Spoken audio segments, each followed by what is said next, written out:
Il ne nous reste plus qu'à évoquer un dernier partenaire tout aussi essentiel pour les villes et communes wallonnes, les SLSP, les sociétés de logement de service public. La Société wallonne du logement, une institution régionale, est le principal opérateur institutionnel de la politique du logement en public en Wallonie. Mais elle chapeaute les sociétés de logement de service public, toutes en lien étroit avec la politique du logement de la commune. Les sociétés de logement assurent ainsi la création, la réhabilitation, la gestion, la mise en vente et en location de logements sur tout le territoire de la Wallonie. Elles gèrent plus de 100 000 logements locatifs, soit un peu plus de 6% du parc de logements en Wallonie. La Société de logement de service public a pour mission de fournir des logements décents à des loyers modérés. Dans la relation avec les locataires, elle assure le rôle du propriétaire et effectue un accompagnement social. Partenaires privilégiés des villes et communes dans la mise en œuvre d'une politique en matière de logement, elles sont au nombre de 63 à l'échelle de la Wallonie. Elles peuvent donc conseiller et aider les communes à développer leur parc immobilier.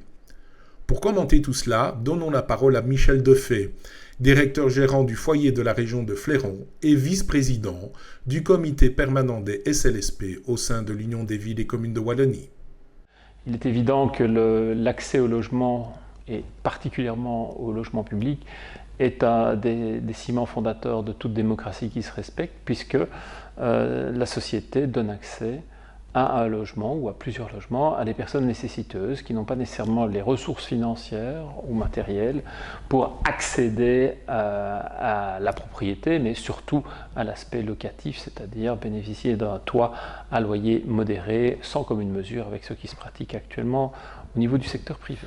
Tout business qui se respecte doit manipuler à la fois ses objectifs opérationnels, mais aussi le financement, la gestion des ressources humaines et toutes les données, tous les paramètres qui doivent être correctement calibrés pour fonctionner et aboutir à minima à un équilibre.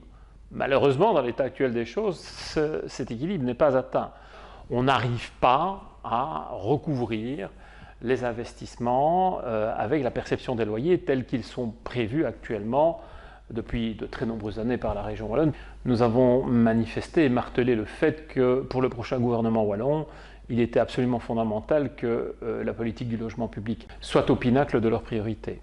C'est-à-dire que pour mettre en œuvre le programme de plan de rénovation 2020-2025 qui est actuellement en cours et qui va aboutir à la rénovation lourde de 22-23 000 logements en Wallonie sur un total de 100 000. Il y a des gros problèmes de mise en œuvre tout simplement parce que la masse de travail est absolument gigantesque. Le rêve, c'est que finalement le logement public soit un pondérateur, c'est-à-dire que pour le citoyen, il y ait une offre conséquente. Il faut lui donner du logement de qualité à un juste prix. Bénéficier d'un logement public, d'un toit, est un vecteur d'intégration majeur.